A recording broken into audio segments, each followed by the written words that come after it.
무교절의 참된 의미에 대해서 말씀을 드리겠습니다. 첫 번째는 처음 난 모든 것을 다 거룩히 구별하라고 하십니다. 하나님께서 애굽의 10번째 재앙인 장자의 죽음의 저주를 내리십니다. 히브리어로 베코르는 처음 난 것, 장자 또는 초태생을 의미하는데요. 장자는 그 나라의 그 가문을 대표하고 또 그 가문의 중심이 되고 처음이 되는 존재이기 때문에 한 집안의 미래이고 희망입니다. 그런데 하나님께서 죽음의 저주를 내리셔서 바로와 애굽의 기둥을 흔드셨습니다. 하나님께서 이스라엘 백성에게 죽음의 사자가 임하시기 전 모세를 통해 저주를 피할 수 있는 방법을 알려주십니다. 가족의 수를 세어 1년 된 흠없는 어린 숫양 또는 염소를 잡아 열나흘간 간직하여 해 질 때 잡아 그 양의 피를 좌우 문설주와 임방에 바르라고 하나님께서 말씀하십니다. 그리고 그 고기를 하나도 남김없이 불로 구워 내장까지 다음날 아침이 되기까지 먹어 치우라고 말씀하셨습니다. 그렇게 하나님의 말씀에 순종한 이스라엘의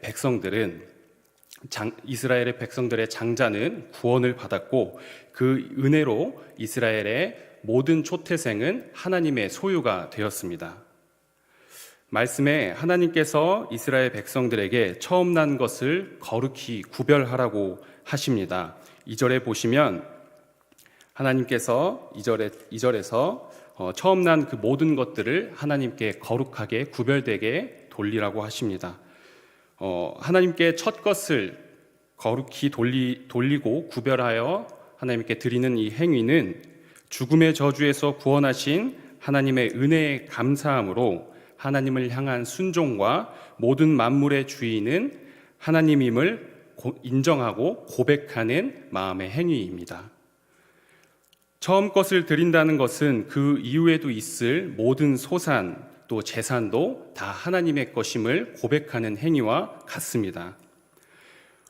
모든 것들 하나님의 주관하심을 순종한다는 의미로 첫 것을 드리는데요. 하나님께서는 우리의 삶의 모든 만물의 주인 되십니다. 천지 만물은 다 하나님의 것이고 그 어떠한 것도 하나님으로부터 창조되지 않은 것이 없습니다. 그러한 하나님의 주권을 인정하는 자세로 첫 것을 드리는 것은 매우 마땅한 행위입니다. 그러므로 우리의 첫 것을 하나님께 거룩하게 구별되게 드려야 합니다. 이스라엘 백성이 유월절로 인해서 장자의 죽음의 저주를 피함으로 그날로부터 이스라엘 백성은 새로운 삶의 시작이 되었습니다. 그 은혜로 인해서 이스라엘 백성은 젖과 꿀이 흐르는 땅에 들어갈 수 있는 특권을 얻었습니다. 이러한 하나님의 은혜에 감사함으로 첫 것을 거룩히 구별하여 하나님께 돌려드린다는 것은 다시 한번 강조해 하나님 앞에 마땅히 드려야 하는 것입니다. 유월절 사건은 단순히 장자의 구원만을 이야기하는 것이 아닙니다. 이 속에는 예수님의 구속 사역을 엿볼 수 있습니다.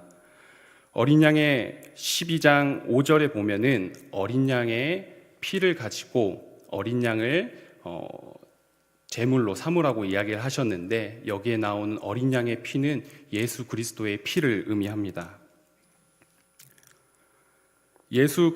거룩하게 구별된 어린 양의 피를 바름으로 이스라엘 백성은 죽음에서 구별되어 구원을 받았고 죽음의 죄 가운데서 예수님의 보혈로 죄 씻음을 받아 죽음의 종되었던 우리가 예수님으로 인해서 다시 새롭게 태어난 것입니다. 본문에 드러나진 않았지만 예수 그리스도의 구속 사역은 구약 시대에서부터 이미 시작이 된 것이었습니다. 죄가 있는 이스라엘 백성은 하나님 앞에 나아갈 수 없고 스스로 죄를 씻을 수 없기 때문에 우리는 죽을 수밖에 없는 존재였습니다. 하지만 예수 그리스도께서 우리를 하나님과의 화목제물로서 제물이 되심으로 우리의 죄를 예수님의 보혈로 씻겨주심으로 우리는 죄인에서 의인으로 칭함을 받는 구원의 역사가 일어난 것입니다. 저 또한 애굽에 종된 이스라엘 같이 죄악 가운데 빠졌던 삶이 있었습니다. 그때는 아무런 희망과 아무런 소망도 없이 이 죄 가운데 계속해서 구속된 삶을 살아야 하는 것이 아닌가라는 절망 속에 살아갔었습니다. 하지만 예수님께서는 그러한 저를 불쌍히 여기셔서 저를 외면하지 않으시고 저의 손을 잡아주셔서 제가 그 예수 그리스도의 피로 저의 모든 더러운 죄악들이 씻음을 받아 지금의 이 자리에 있게 되었습니다. 성도님들도 이와 같이 애굽의 종된 자들로서 죄인처럼 살아가던 때가 있지 않으십니까? 그때에는 예수님이 우리의 삶에 없어 희망이 없고 절망 속에 빠져 살았지만 예수 그리스도께서 우리의 삶에 찾아오셔서 삶의 희망이 되심으로 죄인에서 의인이 되는 은혜를 받아 지금 이 자리에 있는 은혜를 얻었습니다. 이러한 하나님의 그 크신 은혜를 절대로 잊어서는 안 됩니다. 이스라엘의 구원은 갑작스럽게 일어난 것이 아닙니다. 창세기 15장 16절에 보시면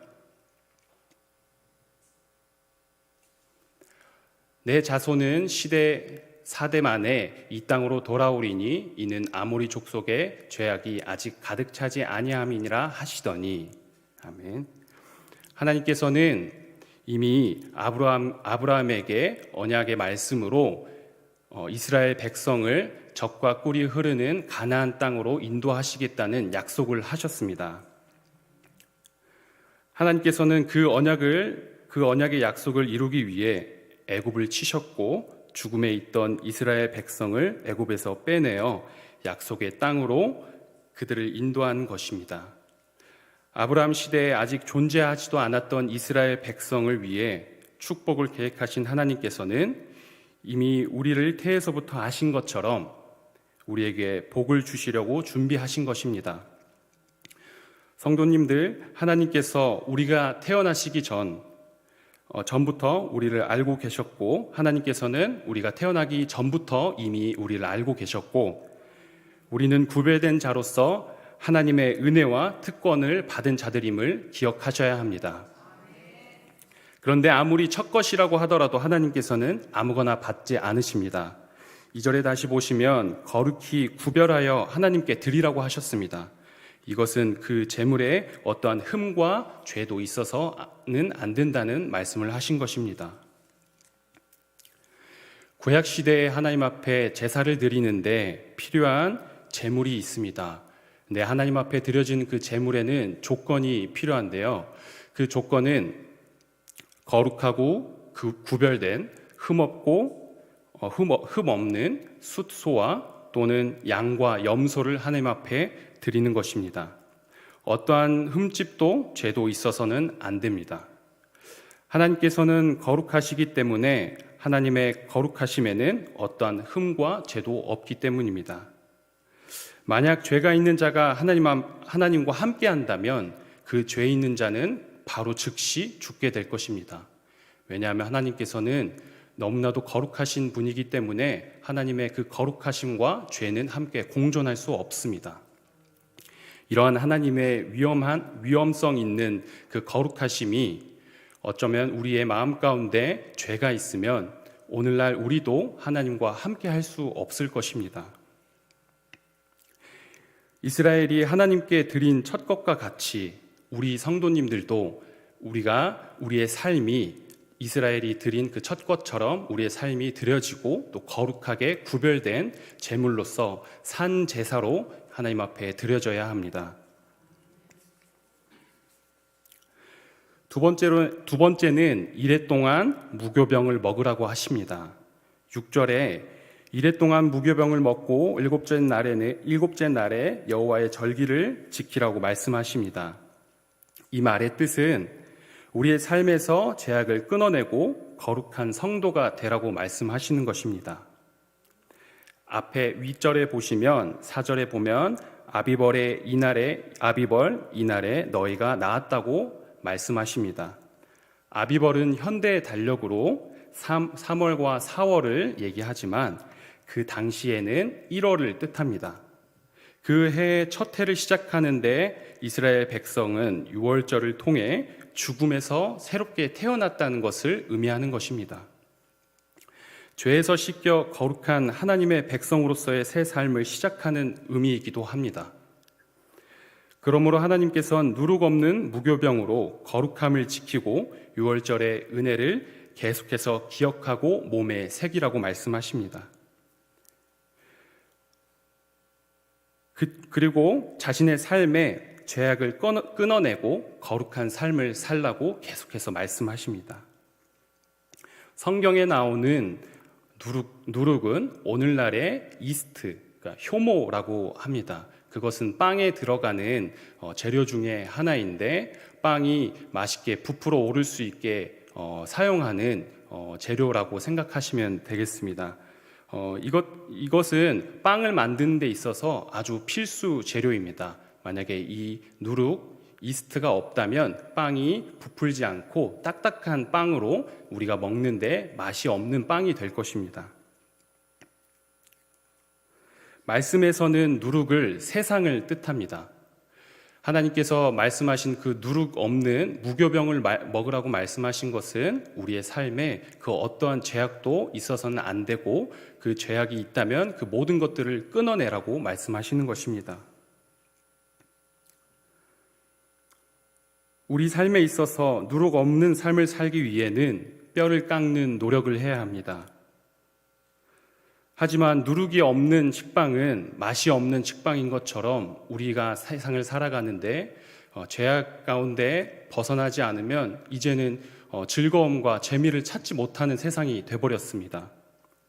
죄가 죄인지도 모르고 현대사회 속에서 죄가 죄인지도 모르고 무엇이 잘못된 것지도 모르고 진리를 진리라고 말하지 못하는 이 상황 가운데서 우리 그리스도인들은 세상에 동요되지 않고 섞이지 않고 우리 마음 가운데 누룩이 없는 것처럼 거룩하고 깨끗한 성도로서 살아가야 하는 것입니다. 우리가 하나님께 받은 구원의 은혜는 값없는 은혜가 아닙니다. 우리의 구원자 되시는 예수 그리스도께서 화목제물 되심으로써 가장 귀하고 그 어떠한 제물과도 비교할 수 없는 거룩한 제물로서 하나님과의 관계를 화목하게 하셨고 그 핏값으로 우리의 죄를 대신하시고 십자가에 못 박히셨습니다. 그렇기 때문에 우리의 죄 씻김과 받은 구원은 절대 가볍게 여겨서는 안 되는 것입니다. 그리고 앞서 말했듯 하나님께서는 거룩한 제물만 받은다고 하신 것처럼 우리는 매일매일 거룩하게 하나님 앞에 구별된 삶을 살아야 합니다. 우리가 믿음으로 예수님을 우리의 구원자 되심을 고백해 구원을 얻었지만 계속해서 죄를 지어도 된다는 것은 아닙니다. 우리가 천국에 들어가는 그날까지 우리는 연약한 존재이기 때문에 하나님 앞에 거룩한 백성으로 살아가기 위해 우리의 노력도 필요한 것입니다. 하나님께서 이스라엘 백성을 젖과 꿀이 흐르는 땅에 축복을 받게 하기 위해서 계속해서 거룩을 요구하십니다. 거룩하지 못한다면 하나님께서 예비하신 그 땅에 들어가지 못하기 때문입니다. 우리가 다시 예전의 상태로 되돌아간다는 것은 하나님을 대적하는 행위와 다를 바가 없습니다. 우리 지원교회 성도님들의 삶에 거룩함을 항상 지키고 하나님 나라의 백성 되는 축복을 받는 성도님들이 되시길 바라겠습니다.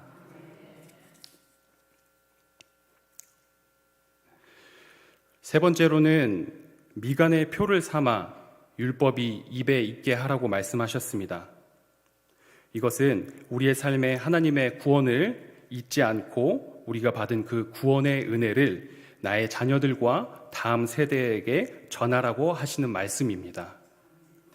이스라엘의 구원이 이스라엘에게서만 끝이 났다면 오늘날의 우리의 구원이 아닌 이스라엘의 구원으로만 끝이 나는 것입니다.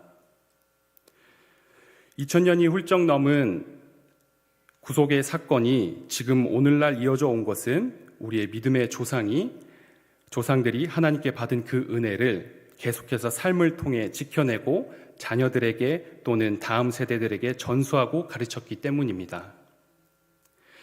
그것은 당장 자녀가 있는 성도님들에게만 해당이 되는 것이 아닙니다. 어린아이든 어른이든 간에 할 거 없이 우리는 지금의 신앙생활을 다음 세대에게 전수해야 합니다. 자녀들은 부모님의 하나님을 보고 그 하나님을 믿음으로써 믿음이 성장하고, 그 믿음이 성장한 자녀는 그 자녀를 낳아 그 자녀가 그 부모의 신앙생활을 배우고 또 성장하는 것입니다.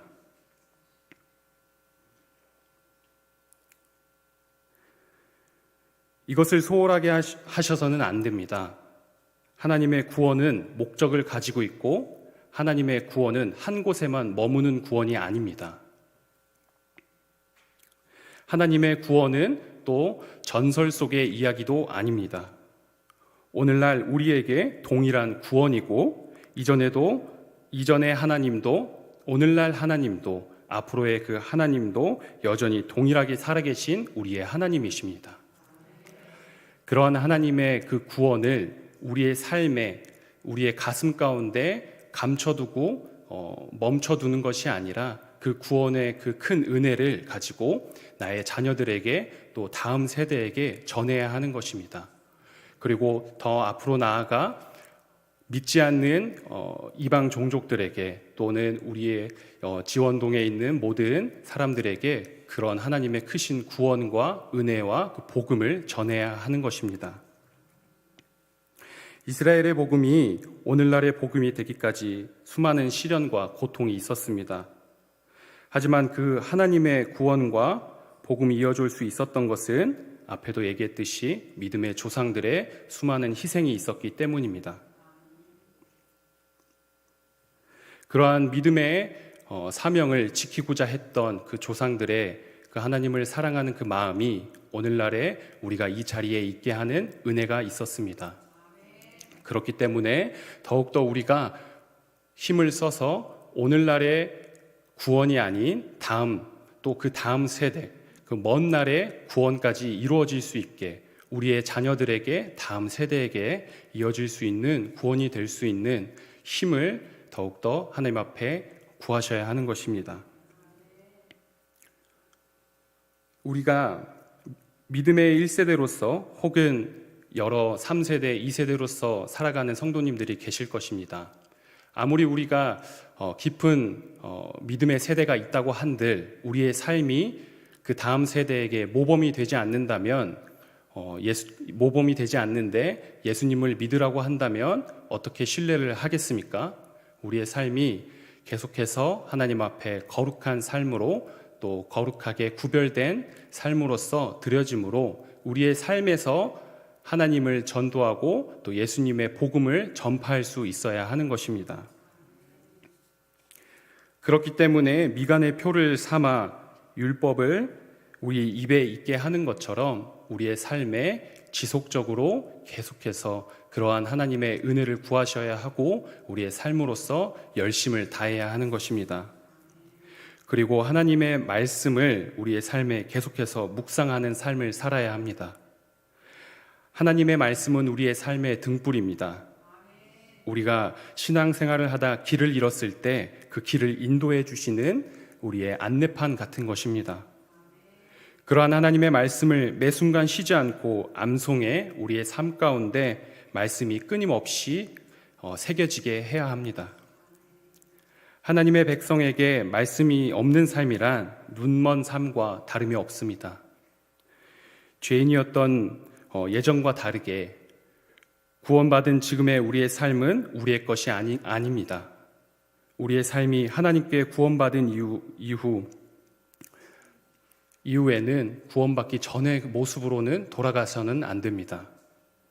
우리의 삶이 하나님 앞에 구원받는 성도로서 그리고 하나님의 그 크신 은혜를 항상 잊지 않고 천국 가는 그날까지 우리가 힘써 다해 우리의 믿음을 지켜내야 하는 것입니다.